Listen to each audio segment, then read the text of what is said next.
fix it up. Oh, you're fine. I just. We're not getting that. The stool thing just got. It's so conducive to this, you know? Curl up. Welcome back, everyone. Hope you enjoyed your break, getting to poke around a little bit. We're going to have David teach another segment on comm. It'll be a lot of fun. And then we're going to have Cam hop up again for a commercial break on gain structure, everyone's favorite subject, my personal favorite. Honestly, I love it. It's hugely important to the workflow. And then that'll wrap us up. So hope you're enjoying the information so far. I'm going to pitch it back to David and have a good time.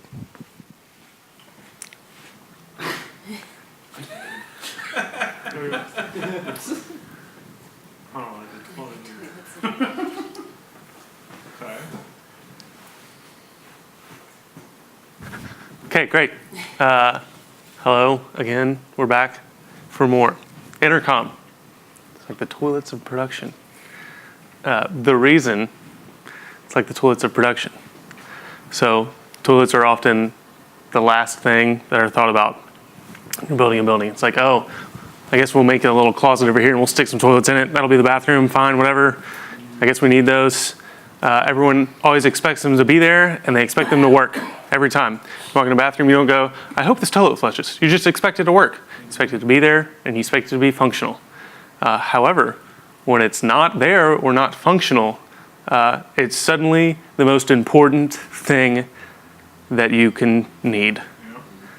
It's suddenly very urgent, and it's suddenly, it's whatever it takes, just get it fixed right now. So that is intercom. That's often the last thing that's thought about in production. But it's the most necessary, and when it's not working, it's the most urgent. Toilets. So this is just a quick disclaimer. I got all this information out of a thing on the internet. I'm not this smart. I promise. So, intercom. Once upon a time, people yelled at each other. It's very inefficient. Okay, that was a joke. I guess I'm not as funny as I thought. All right. It's from the book. It's from the book. Yeah, not your joke. That's not my joke, no problem. So then people realized this is kind of inefficient. It kind of started out in the film world. People were yelling across sets. No one knew when to do what. Theater was a nightmare. It's dark. You have to be quiet. There's a bunch of people moving around. No one knew what was coming next. So then they decided, well, what are we going to do now? How about radios? So what are we going to do now? How about telephones? So telephones were like version 1 of intercom. People would basically tear apart any kind of intercom system or telephone system they could find and make it work for what they were using. And then they were like, what if we were wireless? What if we had no wires? And they said, that would be great. So then two-way radios. That was like version 1 of wireless intercom. It was two-way radios. And then some people said, what if we could tie these in with our telephone, rat's nest of intercom? So they did. They figured out a way to tie it in. And then radios were now part of the intercom system. In the early 1950s-ish, a couple companies came about that were like, we're going to solve this problem. We're going to make some intercom. Film is getting big. Theater's getting big.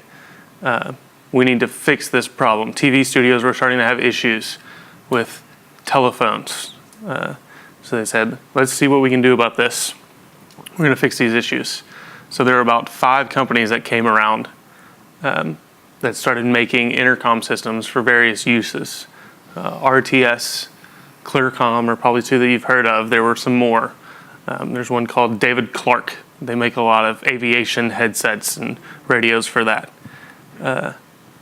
So these companies came about and tried to fix the problem. So the way they fixed the problem was by creating a system that relied on what's called a party line. So a party line, for those of you that are old enough, if you ever had an actual hardwired telephone in your house, one of those things that you would pick up when it rang, if you had more than one of those in your house and they were all connected together, if I picked up a telephone in the kitchen and you picked up one in the living room, we could hear each other. We could talk to each other, we could have a whole conversation. That was a party line. That was like version 1 of the party line. Everyone hears each other, everyone talks to each other, and it all happens at the same time.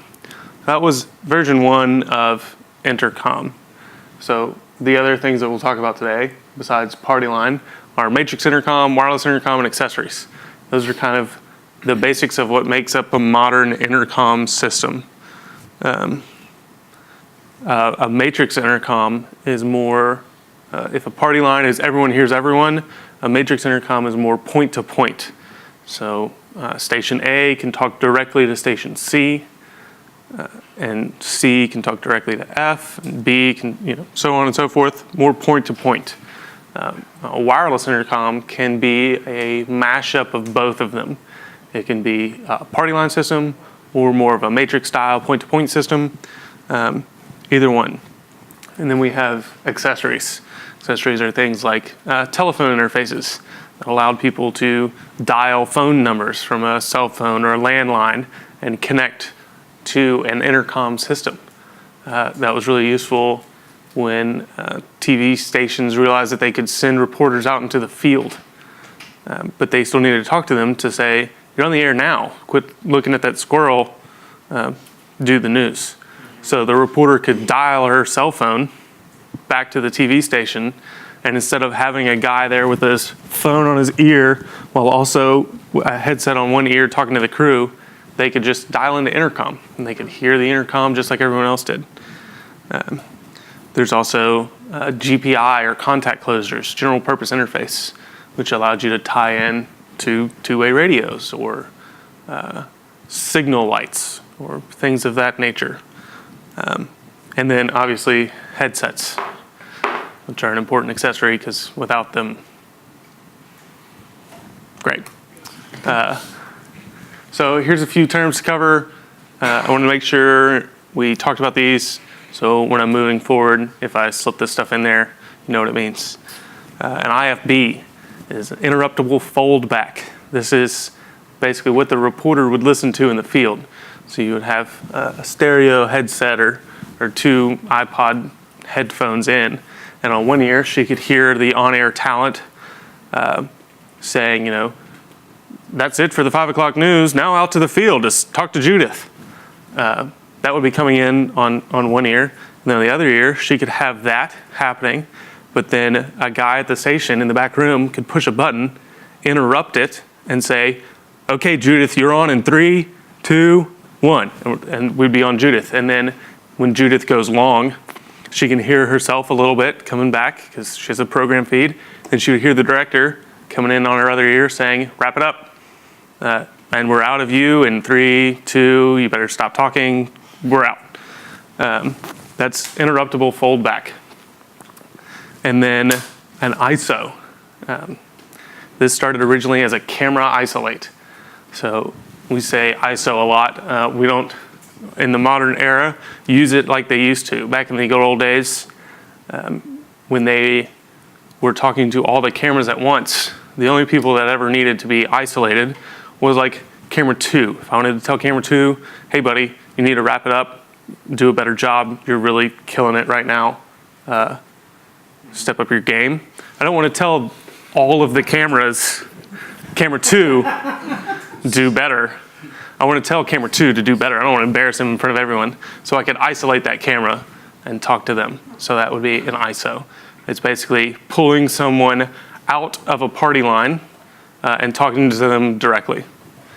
And then full duplex. There's also half duplex. This means I can talk and hear at the same time.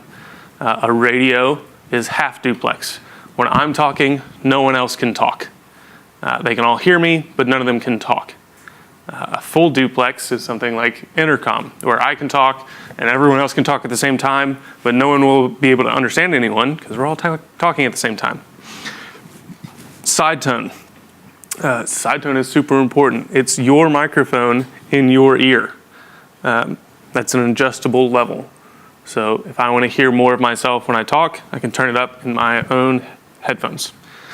And then crosstalk. This is a big problem with a lot of hardwired intercom systems.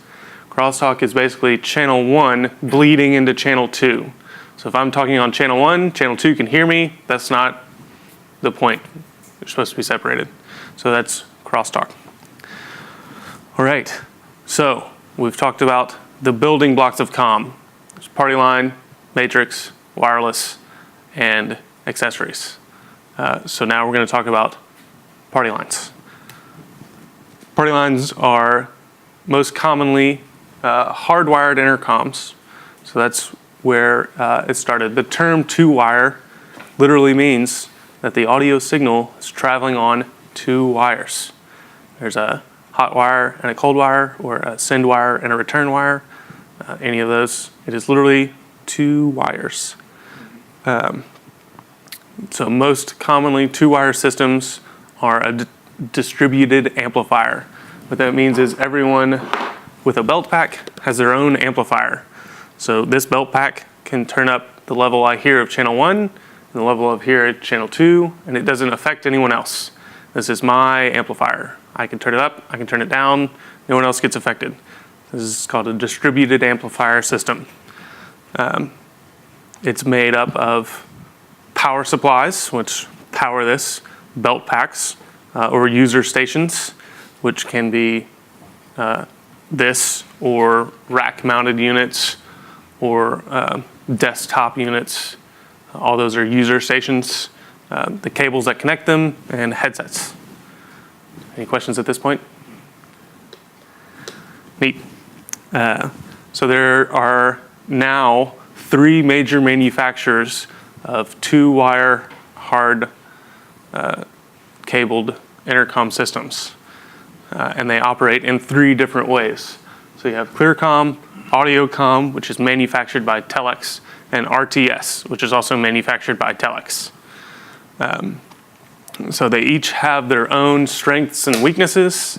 They each operate in different ways, and they're kind of meant for different environments.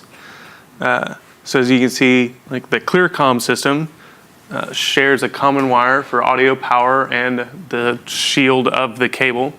And then it has DC power traveling down one pin and audio traveling down the other pin. So that's a single channel system. One channel, and it's unbalanced. So the benefits there, it's a more robust system. It's low cost. It's very highly available as a rental system, and it's common in rock and roll and concert tours. The downside is it's one channel. Audiocom, on the other hand, has a common, and then it puts power and audio on both of the other 2 the other 2 pins.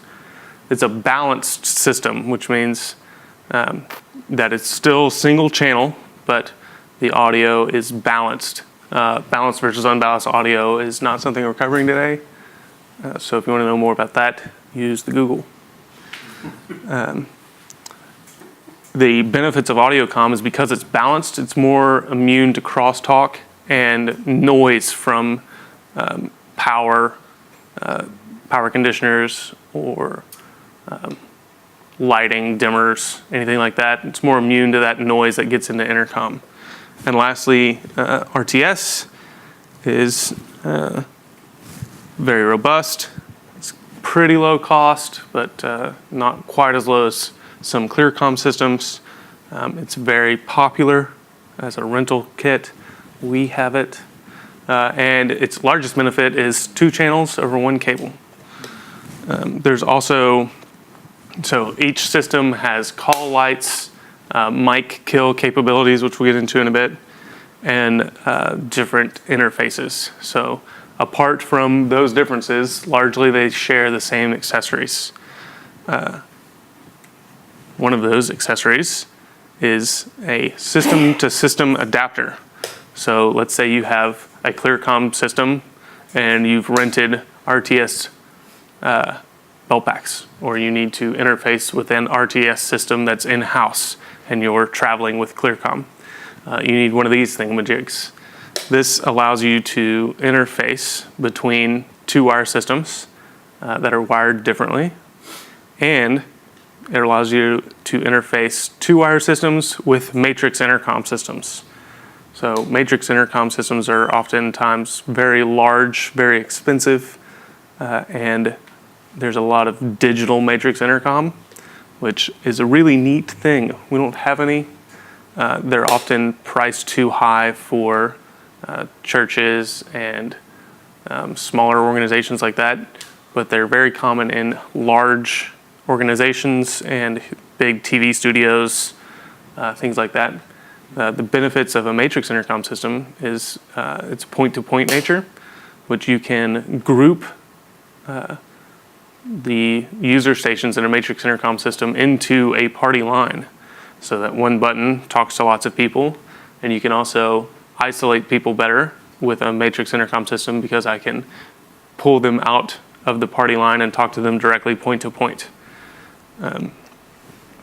Matrix intercom systems are great when you've got a lot of people on a crew and they don't all need to hear the same thing, or you need to be able to talk in between the crew to different locations without interrupting the rest of the crew.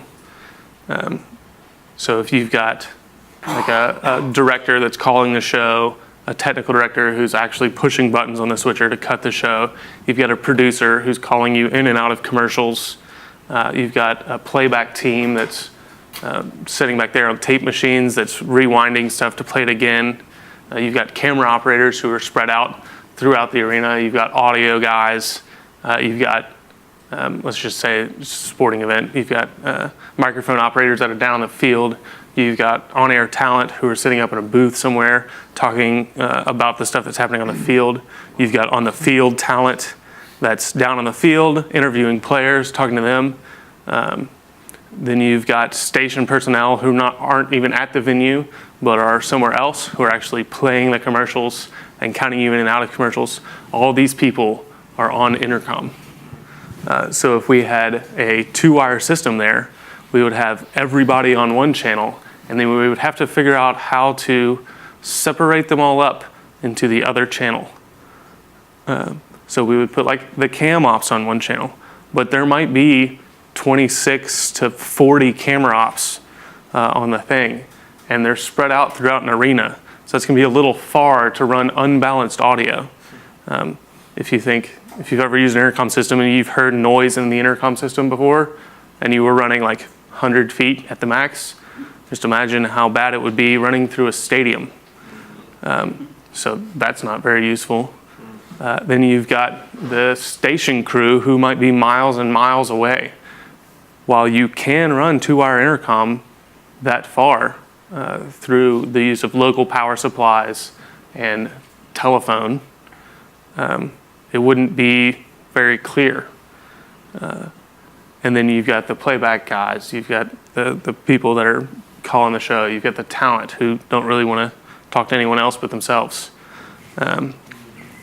So all of that stuff is not going to happen on two-wire. So that's where a matrix intercom system is useful, because then the director can talk to everyone and everyone can listen to the director. The producer can only talk, or may only want to talk to the director and the technical director and the station crew, so that he can only have to talk to those people. There might be a camera director there who's actually telling the cameras what shots to get. So he only wants to hear the director and talk to all the cameras. The playback ops may need to talk to each other to say, what clip are you getting, what clip am I getting? But they don't need to be heard by anyone else but the playback team. But they still need to be able to talk to the director and listen to the director. They might need to talk to the technical director to tell him which channel the playback's coming down. So all of that stuff would get very confusing on a two-wire system. So that's when a matrix intercom comes into play. So let's say you have a matrix intercom. Some of those people are fine on a two-wire belt pack. So the guy that's standing outside the truck that's checking on cables. He doesn't need to have a matrix intercom panel, in a bag on his waist that he's running around the stadium with. One of these is fine. The talent, they don't need to be able to talk to everyone. They just need to be able to hear the director. So they're going to have an IFB system, maybe a belt pack. The guy that's directing the talent, he doesn't need to be able to talk to everyone. He just needs to be able to hear what the director is saying and maybe hear the producer. So a 2-wire belt pack is fine with him. So you need to turn the matrix intercom into 2-wire intercom. That's what this thing does. In addition to converting from ClearComm to RTS, it can also turn a matrix intercom into a 2-wire intercom, and vice versa. Because if you're on a belt pack, you want to be heard on the matrix intercom. So that's what a system-to-system adapter does. One of the more challenging things to do with the system-to-system adapter is turn a ClearComm system into an RTS system. It's not only are there different wirings going on there, but there's different levels. So this belt pack has a different impedance level than a ClearComm belt pack. So this one's going to be, this one might be 10 dB louder than anyone on a ClearComm system. So the other thing a system-to-system adapter is responsible for is level control, making sure that the people in the RTS system aren't blowing the ClearComm people out, and the ClearComm people are heard by the RTS people. So there's different volume controls there. So this one is called a DSI 2008. It's a digital system interface. It's pretty fancy. It does the same thing as this adapter right here. This is a system-to-system, an SSA 324. So it does the same thing. It's a little older, and it's analog. So the benefits of a digital one is it does what's called auto nulling. So if you think about it, if I'm talking on a 2-wire system and it's going to the matrix intercom, then my voice is coming back to me, back down the 2-wire system. Does that make sense? Because I'm talking on 2-wire, it's a party line system. So my voice is coming back to me on this. And the same thing is happening on the 4-wire system. When the 4-wire guy is talking on the party line to the 2-wire system, it's going through all the 2-wire belt packs and returning to the 4-wire system. So if you don't have a proper system-to-system adapter, you would hear an echo of your voice, which would be very annoying. So what a system-to-system adapter does is called auto nulling, and it can pick out the return signal and basically turn it down. So a digital one will do that automatically. This old analog one, you have to do it yourself with little screwdrivers, which can be very annoying. The other kind of general accessories you have are a telephone interface. So if you want to tie in like a landline to be able to give your comm system a phone number, then you would need a telephone interface. So one of the neat new telephone interfaces is this guy right here from JK Audio. It allows you to tie in a mobile phone to your intercom. So that way, instead of having to use a landline, you can use a cell phone. And you just plug the 1/8" jack into the bottom of it, and you can call out with your cell phone to a conference call number, or if you're only calling one other person, you can call them or they can call you, and then they're connected to your intercom system. So we've got that configured here for a conference call number. So when we get out on site and we set it up, we can dial out to a conference call system, and then anyone who wants to listen in on comm can call that conference call number, and they'll be connected to our comm system, which is pretty neat. There's also contact closures. So this device right above it, the TW47, it acts as a 2-way radio interface. So we can plug one of these radios in, and then every time that I push the call button on a belt pack, it will close the push to talk on the radio, and anything that's said on comm can be heard on the radio. Anything that's said on the radio can be heard on the intercom. So that's just one more way to add more users wirelessly. There's also actual wireless intercom. So this device is really neat. Before we get there, we're going to talk about the first generation of wireless intercom, which was two-wire radios, or two-way radios. Once they decided that this half duplex thing is no fun, I can only, if a camera operator is like, hey man, I can't zoom in that far, he's talking while the director's trying to give instructions to everyone else. If the camera op's talking, no one can hear the director, that's no bueno. So they developed a new system that required each user to basically use two radios. And they made this really fancy interface box. So a wireless intercom user in the early days would wear two radios and this interface box on their waist. And the interface box would allow you to hear both radios in one headset, and you would be able to talk to one of the radios. And basically, they set it up, and then in the control room, they would have a whole bunch of radios in the control room, and they wired them up in some crazy configuration that would basically allow you to always listen on one radio, and each talk radio was received in the control room on a different radio. So this required basically two radios on every person who was wireless, and a transmit radio and a receive radio for every person that was wireless in the control booth. So they could all listen to one transmit radio, and then they had a receive radio for every single person that was wireless. And you had to do this crazy wiring thing to tie all those into your two-wire party line or matrix intercom. It was ridiculous. This was basically reserved for the fanciest of television studios who were in a fixed location and had way too much money. So then Telex decided that seems kind of dumb. It's very expensive. You're having to wear all this crap on your waist. We can develop a better system.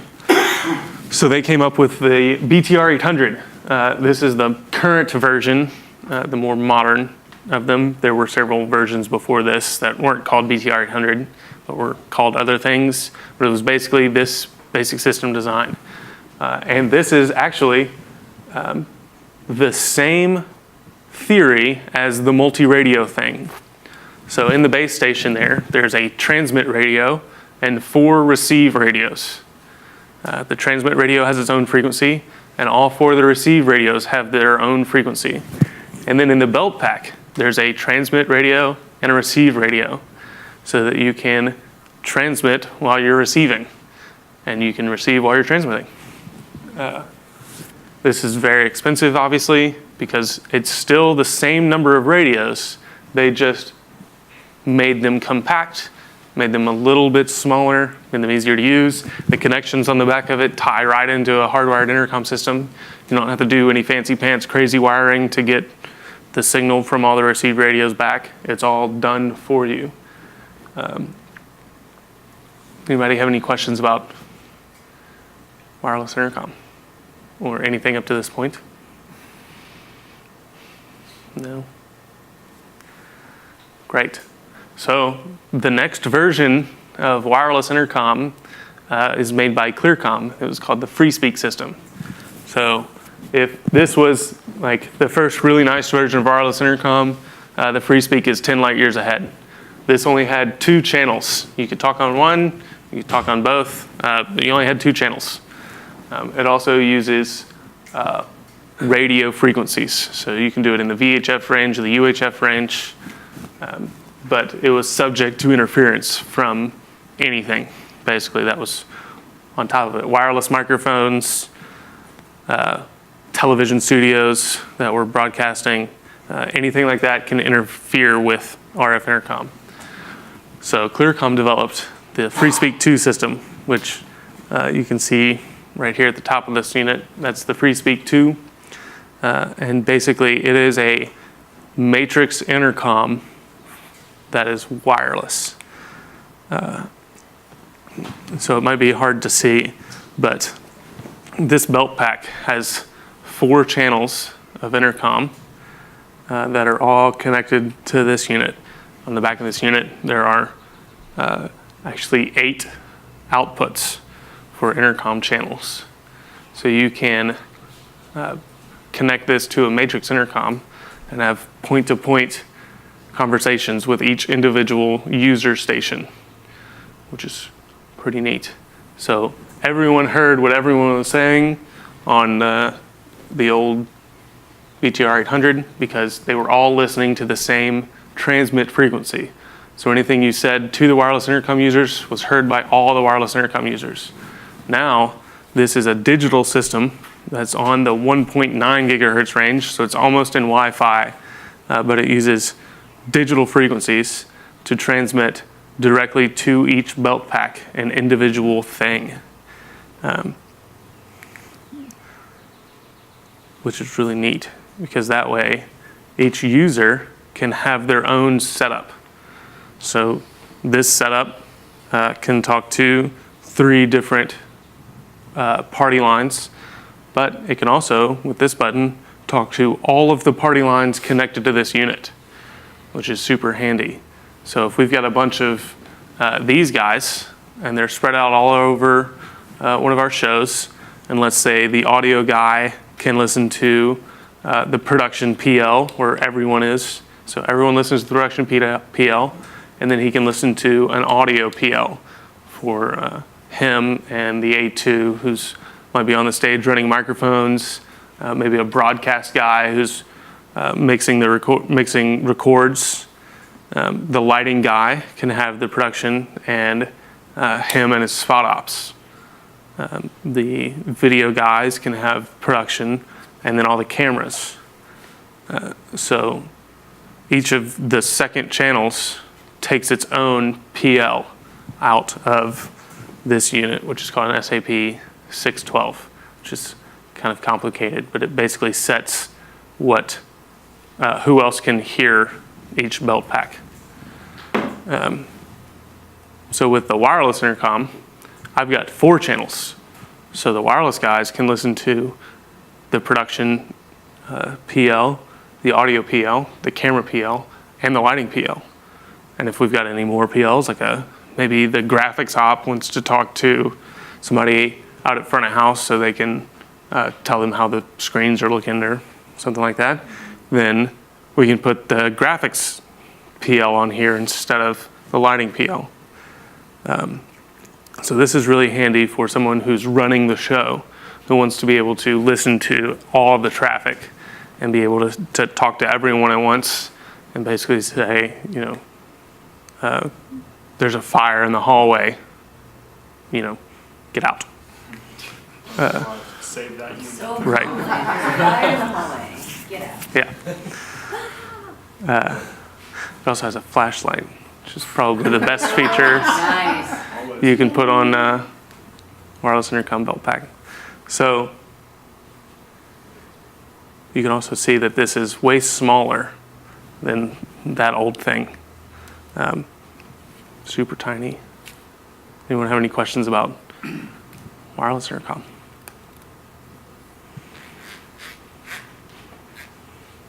What are some common problems that you've encountered when using intercom?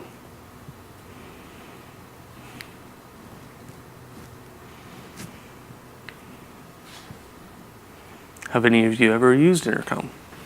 I don't really have any problem with it. That's good. Like 20 years ago. How do you help make sure communication is clear? Because there's so many different radio communication protocols. So some people say, hey, come over here. You can't say that on comm. So Right. how do you make sure, 'cause, copy, like what are some good tips to make sure you communicate clearly over comm? Yeah, that's a good question. So, comm protocol. So you should always, if you're trying to address the entire crew, then you want to talk on production or the main PL. That way you can talk to everyone and you can say, this is video, I have an announcement, blah, blah, blah. Or you could just start talking on PL, depending on how large your crew is and how well you know them. they might recognize your voice. Otherwise, it's important to basically announce yourself. Anything that's not relevant to the entire crew should be kept on a secondary party line, whether that's the audio PL if you're in the audio department, camera PL if you're in the cameras department or video department, lighting PL if you're on lighting. Anything like that should be kept off of production so that way it's anything that's heard on production you need to listen to. Another thing, if you're trying to talk directly to someone, so if I'm at the console and I'm trying to talk to my A2, I might say something like, David and Michael, and I'm going to wait to make sure he heard me, because if I just keep talking and he's not on comm, or he's with a client, or he's down on the floor doing something, or if he's falling over dead of a heart attack, I don't want to go ahead and talk for 5 minutes and then be like, did you get all that? Because now I've wasted 5 minutes when I could have just said, David and Michael, and he's going to respond, I copy, or go for Michael, something like that. Just a confirmation that he heard me and he's the one that's listening to what I'm about to say. Sometimes if I hear somebody on comm calling for Michael and I can see Michael, then and he's busy with something, then I might say, this is David, Michael's busy, stand by.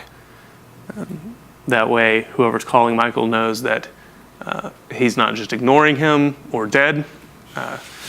Someone saw him and can tell them when he's back on comm.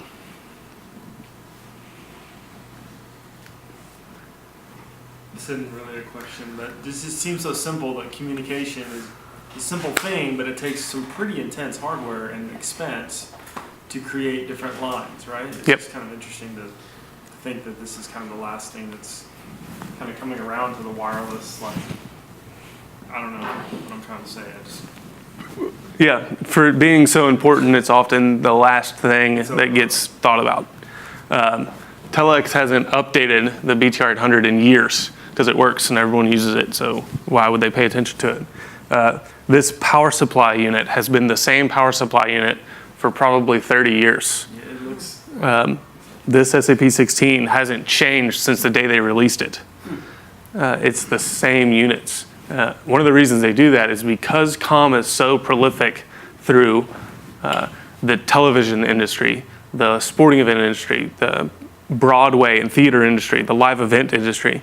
Everyone has some kind of comm. So if they changed this and made it incompatible with an old one, then when I went to add it to a system or upgrade a system, I would have to change the entire system. So even though it looks old, and it is, they don't change anything so that anyone can walk into anywhere and know that their stuff will most likely work with 1 or 2 adapters. So I can take this belt pack and plug it in to the oldest RTS intercom system, and it will still work because they haven't changed it. If I go to plug it into the oldest ClearCom system, I'm going to need an adapter, but then it will work. So they can do that because it's not as sexy as like a console upgrade every year. Right. You just need to communicate. We're just gonna leave it as is. Exactly. And so like even like this brand new wireless unit is still backwards compatible with every other piece of comm gear that was made back in the day. And the neat thing is both RTS and ClearCom are aware that the other one is just as popular as they are. So this is a ClearCom unit, but I went into the settings and said, I'm gonna connect you to an RTS intercom system, and it flipped some settings inside of it, and I plugged the RTS intercom system right in, and it knew that even though there were 4 ports on the back for channels 1, 2, 3, and 4, I told it I'm gonna plug RTS in, and it knew to look at ports 1 and 3 for channels 1 and 2 and 3 and 4, which was great.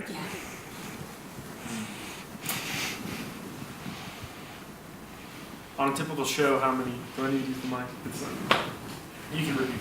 On a typical show, how many comm units you have out there? How many people are talking? So on a typical show, there are anywhere between, typical is kind of hard. So I'm going to do our largest show and our smallest show. So in our largest show, we have upwards of,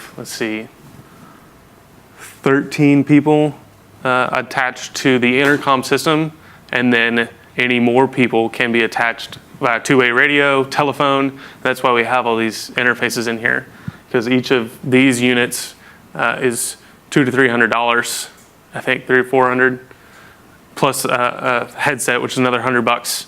So if I want to add a person to the hardwired intercom, that's like $500 or $600.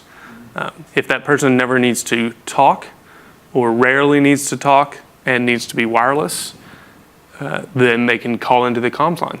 And then they can just plug in a set of iPod headphones on their cell phone and put it in their ear, and they can listen to comm.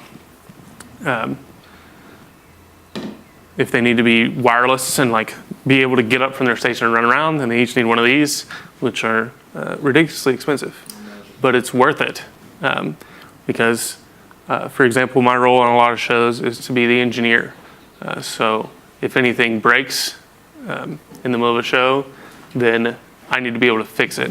So if I'm tied down to a wired intercom system, then when I get up to go fix it, I'm going to take my intercom off. And now I'm not on intercom anymore, which means anything that happens from the time that I take my headset off to the time I put it back on, I'm not going to know about. And that could be anything as simple as whatever you were getting up to fix, it's fixed now. It fixed itself, sit back down. To something as extreme as, never mind that, whatever you were fixing is no longer the most important thing. There's something else that popped up. Or maybe my role was to play a video. And I said, well, that projector over there just turned itself off, so I need to get up and go look at that projector. But the other projector is still working. So if I get up from my station, take my comm off, and I'm on the other side of the room when they say play a video, I'm not going to even know about it. So I need to be able to be on comm so that when I get up, I'm still on comm. And if I take 10 steps away and someone says, stand by for a video, I know to turn around and sit back down, not keep doing what I'm doing. So even though it's expensive, that could be a very embarrassing mistake for me to not be at my station when I need to be. Even though there was something pressing that was wrong that justified me standing up, the more important thing was play the freaking video, not fix the projector. So even though it's expensive, it's worth it. So lots of people, basically. Any other questions? Anything else you want to know about? Questions about anything? Absolutely anything. If it's going to rain today. No? I don't want to know the answer. Okay. All right, great. We'll conclude the comm section.